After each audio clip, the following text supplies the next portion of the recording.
잊어버린다는 것, 망각한다는 건 하나님께서 사람에게 주신 또 하나의 축복이라는 말이 있습니다.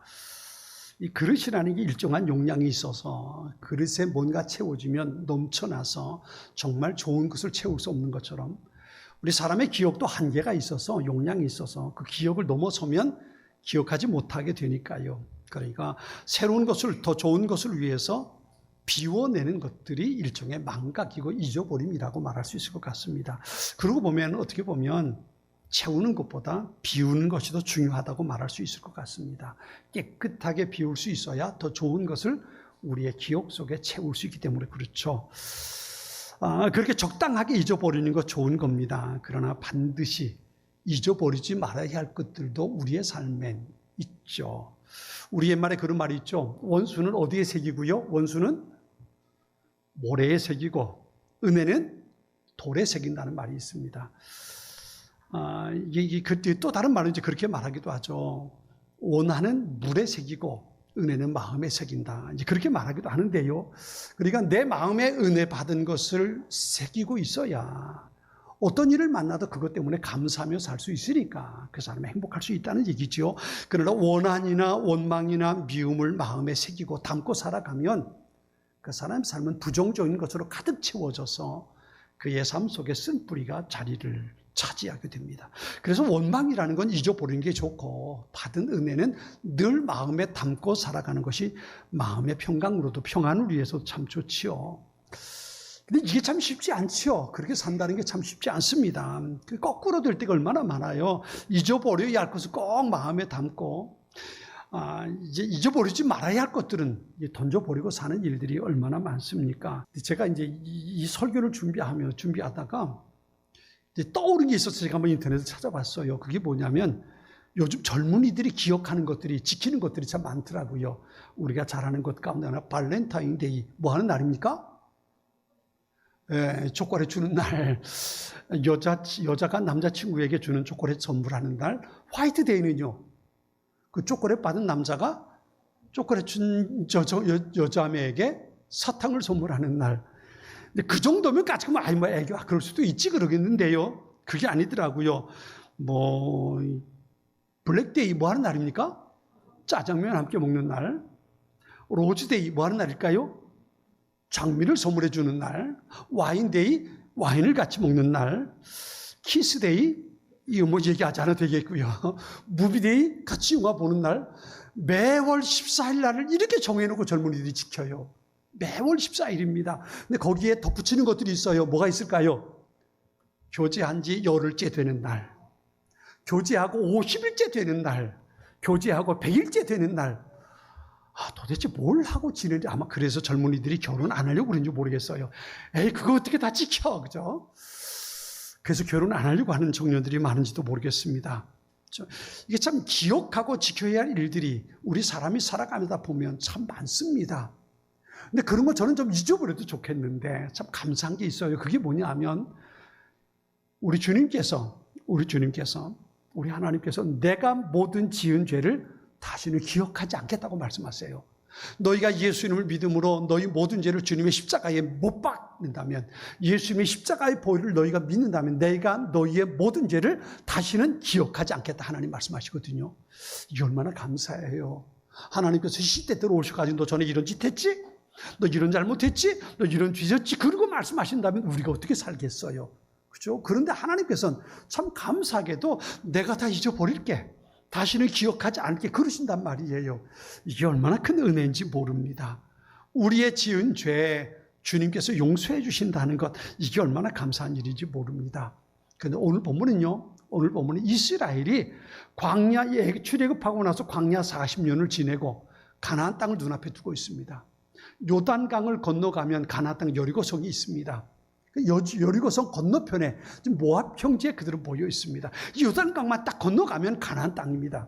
하나님께서 그들에게 가나안 땅을 목표로 삼고 여기까지 40년 동안 인도해 오셨단 말이에요. 이제 가나안 땅 눈앞에 두고 여기까지 그들을 인도해 왔던 모세가 죽기 전에 마지막으로 이스라엘 백성들에게 하는 설교의 내용입니다. 그게 이 신명기예요. 3편의 설교가 담겨 있는데요. 오늘의 말씀의 주제는 뭐냐 하면 잊지 말고 기억해야 할 것들입니다. 잊지 말고 기억해야 할 것들. 모세가 죽기 전에 모세는 건너가지 못해요. 가나안 땅 건너가지 못합니다. 모세는 여기서 죽을 거예요. 그리고 여호수아가 이스라엘 백성들을 데리고 요단강 건너 가나안 땅 들어갈 거라고요. 그렇게 가나안 땅을 들어갈 이스라엘 백성들을 바라보면서 내가 너희에게 부탁할 것이 있는데, 내가 너희에게 명령할 것이 있는데, 내가 너희에게 꼭 부탁할 게 있는데 잊지 말고 기억해라. 이 얘기를 이 설교 속에서 하고 있습니다. 이걸 어떻게 보면 이스라엘 백성들에게 뿐만 아니라 우리에게도 동일하게 하는 메시지입니다. 우리가 잊지 말고 기억해야 할 것들, 잊지 말고 기억해야 할 것, 그것에 대해서 설교하는 내용이 오늘 본문 속에 포함이 되어 있습니다. 그것이 뭘까요? 한마디로 말하면 그건 하나님께서 베풀어 주신 은혜입니다. 하나님의 은혜를 절대로 잊지 말라는 겁니다. 반드시 기억해야 한다는 겁니다. 요단강을 건너서 가나안 땅에 들어갈 겁니다.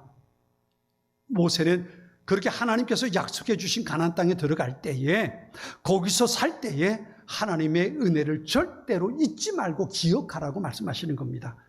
그러면서 오늘 보면 12, 13, 14절 이렇게 말씀하시죠. 우리 같이 한번 읽어볼까요? 이건 우리의 마음속에 꼭 새겨야 할 말씀인데요. 12, 13, 14절 말씀, 자, 우리 같이 한번 읽어보겠습니다. 내가 먹어서 배부르고 아름다운 집을 짓고 거주할 때며 내 소와 양이 번성하며 내 은금이 증식되며 내 소유가 다 풍부하게 될 때에 내 마음이 교만하여 내 하나님 여호와를 잊어버릴까 염려하노라. 여호와는 너를 애굽 땅 종되었던 집에서 이끌어내시고. 아멘. 여기까지 있는 말씀입니다. 애굽 땅 종되었던 집에서 이끌어내신 그 하나님의 은혜 너희 잊지 마라. 언제요? 가나안 땅에 들어가서 내가 살 집을 짓고 내가 가축을 기르고 그리고 농사를 짓고 내가 먹을 것을 얻고 양식을 얻고 내가 은금 재산이 넉넉할 때에, 그때에 하나님의 은혜를 잊어버리지 말라는 겁니다. 지금은 광야에 초막치고 삽니다. 그래서 초막치고 삽니다. 농사를 짓고 수확하는 것이 없기 때문에 하나님께서 매일매일 일용할 양식을 만나로 채워주셨습니다. 그러니까 하나님의 은혜 가운데 40년 동안 그들은 살아왔습니다. 하나님께서 주시는 만나가 없었더라면 그는 굶어 죽었을 겁니다. 하나님께서 반석에서 물을 내주시지 않았더라면 광야 갈증을 견디지 못해 그들은 모두 죽었을 겁니다. 그런데 하나님께서 만나를 내려주셔서 일용할 양식 삼게 하셨고, 고기가 먹고 싶을 때 메추라기 보내셔서 메추라기로 고기를 먹게 하셨고, 목이 마를 때는 반석에서 샘물이 터져나와 그것을 마실 수 있게 주었단 말이에요. 그런데 가나안 땅에 들어가면 내가 살 집을 지을 겁니다. 내가 밭을 갈아서 농사를 지어서 수확을 거둘 겁니다. 그것이 나의 양식이 될 겁니다. 내가 우물을 파가지고 그 우물에서 물을 길어서 물을 마시게 될 겁니다. 내가 가축을 키워서 새끼를 얻을 것이고 우유를 얻을 것이고, 그래서 내 재산이 점점 증식되어 갈 수 있을 겁니다. 그때 지금이야 하나님의 은혜가 아니면 살 수 없지만 그때에 하나님의 은혜가 없이도 살 수 있게 되는 그때에 내게 은혜 베풀어 주신 하나님을 절대로 잊지 말라는 겁니다. 무엇을 잊지 말아야 할까요? 우리 크게 두 가지를 볼 수 있는데요. 하나는 출애굽 사건이에요. 이스라엘이 애굽에서 나올 때에, 여러분, 그들이 애굽에 가게 된 게 언제인가요? 요셉이 애굽의 총리로 있을 때잖아요. 애굽에 요셉이 총리로 있다는 소식을 듣고 그 아버지가 가족들을 다 데리고 70명이 애굽으로 건너갑니다. 그런데 그때는 총리의 가족이니까 대접받고 살았어요. 근데 요셉이 죽고 그 가족들이 죽고 요셉을 알지 못하는 왕이 나왔을 때에 이스라엘 백성들, 유대인이 점점 숫자가 늘어나니까 그것을 두려워했던 왕이 유대인에게서 아들이 태어나면 다 죽게 만들어 버립니다. 산파를 보내서 산파에게 명령해서 아들을 낳으면 다 죽게 합니다. 그리고 그렇게 죽지 않은 아들들은 나일강에 띄워서 다 던져버리게 만드는 겁니다. 그리고 유대인들에겐 가장 혹독한 일들을 시키는 거예요. 국고성 라암세스 비돔성을 짓게 하는데요, 이건 그 당시 가장 힘들고 어려운 일들을 이 유대인들에게 시키는 겁니다. 왜요? 그들을 종처럼 노예처럼 부리는 겁니다. 얼마나 힘들었던지 우리 못 살겠어요. 그리고 하나님 앞에 부르실 때에 하나님께서 그들을 데리고 나오신 거잖아요. 하나님께서 모세를 보내셔서 그 백성들이 내게 부르짖는데 내가 그 부르짖음을 더 이상 견딜 수 없다. 네가 가서 그들을 이끌어내라. 그래서 그들을 출애굽하는데, 이 출애굽하는 것도 독립운동한 거 아니잖아요. 모세가 애굽에 가가지고 독립군을 만들어가지고 우리가 전쟁해서 이들에게서 탈출한 이게 아니었잖아요. 하나님께서 10가지 재앙을 애굽 땅에 쏟아붓고 그리고 나서 그들이 애굽에서 나오잖아요. 그러니까 이 모든 것이 전적인 하나님의 은혜 사건이란 말이에요. 이것을 잊지 말라는 거예요. 이것을 잊지 말라는 겁니다. 애굽에서 노예 생활하던 그들이 하나님의 은혜 가운데 드디어 탈출할 수 있었던 것. 그죠? 이것이 첫 번째 은혜예요. 두 번째는 광야에서 살았던 40년 동안입니다. 말씀드린 것처럼 광야에서는 그들이 농사짓고 수확할 수가 없습니다. 나그네예요. 여행하는 거예요. 집도 없어요. 그리고 천막을 치고 사는 거예요. 40년 동안 그렇게 살았습니다. 하나님께서 만나와 메추라기를 주셔서 일용할 양식이 되었습니다. 하나님께서 목이 마를 때에 샘물을 바위에서 터져 나오게 만들어 주셨어요. 마실 물이 없을 때는 마시지 못할 물을 단물로 만들어 주셔서 그 물을 마시게 해주셨어요. 뿐만 아니라 숱한 질병이 광야에 있잖아요. 그 모든 질병 가운데서도 하나님이 이스라엘 백성을 지켜주셨다고요. 뿐만 아니죠. 광야의 날씨는 혹독합니다. 낮에는 굉장히 뜨거워서요. 지금도 우리 중동 지역에 보면 중동 지역에 있는 사람들이 머리에 이 터반을 들고 살잖아요. 그 이유는 볕이 너무 뜨거워서 그렇거든요. 볕이 뜨거워서 그 볕을 쬐면 일사병으로 다 죽는 거예요. 그런데 하나님께서 낮에는 구름 기둥으로 볕을 가려주셨어요. 그늘이 지게 가려주십니다. 밤에는요, 광야의 온도가 뚝 떨어져서 얼마나 혹독하게 추운지 몰라요. 그러니까 하나님께서 불기둥으로 그들을 따뜻하게 공기를 데펴주신 거예요. 이게 40년 동안 광야 생활할 때 하나님께서 주신 은혜거든요. 이걸 잊지 말라는 겁니다. 이제 가나안 땅에 들어갑니다. 농사를 지어서 수확한 것을 양식을 삼을 것이고 만나는 더 이상 필요하지 않습니다. 반석을 쳐서 샘물 나오지 않아도 됩니다. 내가 우물을 파서 물을 마실 수 있기 때문에 그렇습니다. 그렇죠? 내가 모든 일을 할 수 있을 때에 그때에 하나님을 잊어버리고 하나님 없이도 나는 살 수 있어 이럴까 봐 모세가 하는 말이 하나님의 은혜를 잊어버리지 말라고 말하는 겁니다. 오늘 보면 13절 그렇게 말하잖아요. 내 소와 양이 번성하며 내 은금이 증식되며 내 소유가 풍부할 때에 내 마음이 교만해서 하나님을 잊어버릴까 내가 염려스럽다. 내가 모든 일을 할 수 있다고 생각할 때 하나님의 은혜를 잊어버린 일들이 그들에게 생길까 봐 모세가 지금 이 메시지를 전하고 있는 겁니다. 출애굽기 16장에 보면 하나님께서 처음 만나를 그들에게 주실 때 이런 말씀이 나옵니다. 출애굽기 16장 32절 33절인데요. 모세는 말했습니다. 여호와께서 명령하시기를 만나 한 오멜을 가져다가 대대로 보관하라.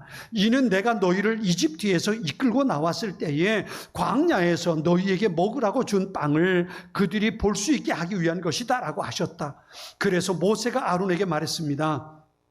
항아리 하나를 가져와 만나를 가득 채우십시오. 그리고 그것을 여호와 앞에 두어 대대로 잘 보관하도록 하십시오 그랬어요. 여러분, 만나 우리가 잘 아는 것처럼 만나 하루만 지나면 썩어서 벌레가 생기는 겁니다. 근데 그 만나를 옹기 항아리에 넣어서 보관하라는 거예요. 대대로 만나를 볼 수 있도록 보관하라는 거예요. 그냥 밖에 넣으면 만나는 썩어 하루만 지나면 썩어서 없어지는데 그렇게 대대로 볼 수 있도록 보관해 놓은 만나가 있었단 말이에요. 이게 무슨 의미예요? 하나님께서 너희에게 양식 주셨음을 기억하라는 겁니다. 하나님의 은혜를 잃어버리지 말고 살라는 겁니다. 하나님께서 그들에게 은혜 베풀어 주셔서 40년 동안 광야 생활할 수 있었음을 기억하라는, 그걸 가르쳐 주라는 겁니다. 여러분, 행복과 불행의 갈림길 시작은 어디서부터 출발할까요? 그것은 한 가지입니다. 하나님의 은혜를 기억하는 것과 하나님의 은혜를 기억하지 못하고 잃어버리는 것에서 행복과 불행은 시작이 됩니다. 하나님의 은혜를 잊지 않고 기억하는 사람에게 나타나는 태도는 어떤 거냐 하면 감사입니다. 하나님께서 내게 은혜 베풀어 주셨는데 내가 그때에 하나님께서 은혜 베풀어 주셔서 오늘 내가 살 수 있는데 그리고 낡은 배낭 보면서도 하나님 앞에 감사하는 겁니다. 그런데 하나님의 은혜를 잊어버리고 사는 사람에게 나타나는 태도는 어떤 걸까요? 그건 오늘 본문에 말하는 것처럼 교만함입니다. 내가 얼마나 애썼는데, 내가 능력이 있으니까 내가 이렇게 살고 있는 거지.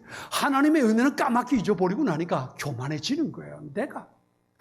그죠? 내가 능력 있고, 내가 열심히 살았고, 내가 최선을 다했으니까 이렇게 살지라고 생각한다는 겁니다. 하나님의 은혜를 기억하고 감사할 때 어떤 일이 벌어질까요? 오늘 보면 18절 이렇게 말합니다. 네 하나님 여호와를 기억하라. 그가 네게 재물 얻을 능력을 주셨습니다. 이같이 하시면 네 조상들에게 맹세하신 언약을 오늘과 같이 이루려 하심이라 그랬어요. 하나님의 은혜를 감사하고 사는 사람들, 하나님의 은혜를 기억하고 감사하는 사람들, 그 사람들에겐 약속하신 것들이 응답되게 이루어지게 하신다는 겁니다. 창세기 46장 3절 4절에 보면요, 요셉이 애굽의 총리가 되었다는 소식을 듣고 아버지 야곱이 가족들을 데리고 애굽으로 달려갑니다. 막 달려가 얼마나 반가웠겠어요. 죽은 것만 같았던 아들이 애굽의 총리가 되어 있다니까 얼마나 반갑겠어요. 그냥 막 달려가다가 가나안 땅 국경 끝에 브엘세바라는 곳에 딱 브레이크를 잡습니다. 딱 멈춰 섭니다.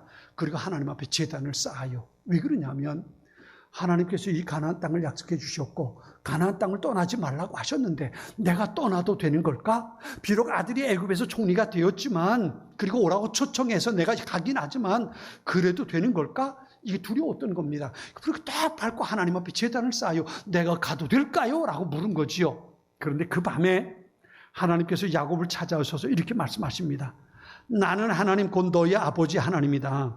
애굽으로 내려가는 것을 두려워하지 말아라. 내가 거기에서 너를 큰 민족이 되게 하고 나도 너와 함께 이집트로 내려갔다가 내가 반드시 너를 거기서 데리고 나오겠다. 요셉이 너의 눈을 직접 감길 것이다 그랬어요. 그 말씀을 듣고 야곱이 애굽으로 갑니다. 그리고 430년이 지나서 하나님께서 이 약속을 이루어 주시기 위해 출애굽해서 그들을 데리고 가나안 땅에 오게 되었던 겁니다. 이것보다 훨씬 그 전에 창세기 12장에 보면 아브라함을 찾아오신 하나님께서 아브라함에게 하신 약속이 있습니다. 내가 너를 큰 민족으로 만들고 네게 복을 주어 네 이름을 크게 할 것이니 네가 복의 근원이 될 것이다. 너를 축복하는 사람에게 내가 복을 주고 너를 저주하는 사람에게는 내가 저주하리니 땅의 모든 족속이 너로 인하여 복을 받을 것이다. 이 약속을 아브라함에게 주셔요. 그 하나님의 말씀을 듣고 갈대아 우르를 떠나 가나안 땅에 들어가는 아브라함, 하나님께서 그에게 복을 내려주시지요. 하나님의 은혜로 여기까지 왔음을 기억하는 사람에게 나타나는 삶의 태도가 감사입니다. 그리고 감사하며 사는 사람에게 하나님께서는 성경에 약속하신 많은 하늘의 것들로 채워주신다는 것을 믿으시기 바랍니다. 이게 바로 우리가 가지고 살아야 할 신앙 고백입니다. 감사는 어떤 분이 그렇게 말했어요. 감사는 더 큰 하나님의 은혜와 복을 향해 나아가는 비밀의 문이다 그랬어요. 감사라는 비밀의 열쇠를 가지고 하나님께서 나를 위해 준비하신 더 큰 은혜, 더 놀라운 복을 누리는 삶으로 갈 수 있다는 겁니다.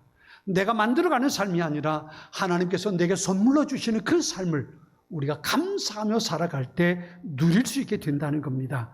내가 만들어가는 삶에는 내가 모든 것을 다 해결해야 되기 때문에 염려와 근심이 멈추지 않습니다. 그러나 내가 하나님의 은혜 감사하며 사는 사람에게는 하나님의 은혜의 손길이 멈추지 않는 겁니다. 그런 복된 삶을 살아가는 우리 모든 성도들 될 수 있기를 바랍니다. 그런데요, 이 은혜를 잊어버리는 사람에게 어떤 일이 벌어질까요? 19절, 20절은 굉장히 무서운 말씀으로 경고하십니다. 이렇게 말씀하세요. 네가 만일 네 하나님 여호와를 잊어버리고 다른 신들을 따라 그들을 섬기며 그들에게 절하면 내가 너희에게 증거하노니 너희가 반드시 멸망할 것이라. 여호와께서 너희 앞에서 멸망하신 민족들 같이 너희도 멸망하리니 이는 너희가 너희의 하나님 여호와의 소리를 청종하지 아니함이라 그랬어요. 하나님의 은혜를 잊어버리고 사는 사람, 그들에게 어떻게 된다고요? 그들이 망할 거라는 겁니다. 안타깝게도 이 모습은 이스라엘의 역사 속에서 우리가 발견해 볼 수 있습니다. 끝내 이스라엘은 하나님의 은혜를 잊어버립니다. 하나님의 은혜를 망각합니다. 그리고 우상숭배에 빠졌을 때 그들은 아수르와 바벨론에 의해서 망해버리고 마는 겁니다. 성경에 나타난 이스라엘 민족의 역사가 바로 그 결론을 우리에게 가르쳐 줍니다. 사랑하는 성도 여러분, 우리가 형통하게 살아갈 때에 내게 베풀어 주신 하나님의 은혜 잊지 않고 감사하며 살아갈 수 있어야 합니다. 아브라함이 100세에 얻은 아들 이삭, 그 이삭으로 인해서 행복한 날들을 보낼 때에 하나님께서 아브라함을 찾아오십니다. 창세기 22장 2절에 이렇게 말씀하십니다. 네 아들, 내가 사랑하는 네 외아들 이삭을 데리고 모리아 땅으로 가서 내가 네게 지시하는 산에서 그를 번제물로 바쳐라. 와, 어떻게 하나님이 이러실 수 있을까요?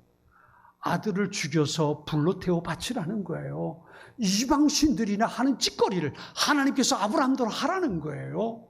이해할 수 없는 상황이죠. 그런데 아브라함이 하나님의 말씀에 순종합니다. 그리고 이삭을 제물로 바치잖아요. 여러분, 이게 무슨 말이에요? 단순히 믿음을 시험하는 게 아닙니다. 어떤 믿음이냐 하면, 내가 네게 아들 이삭을 주었어. 내가 100세에 낳은 아들 이삭은 내가 네게 준 은혜야. 너 그거 알고 있니? 이것을 하나님께서 아브라함에게 시험하는 거예요.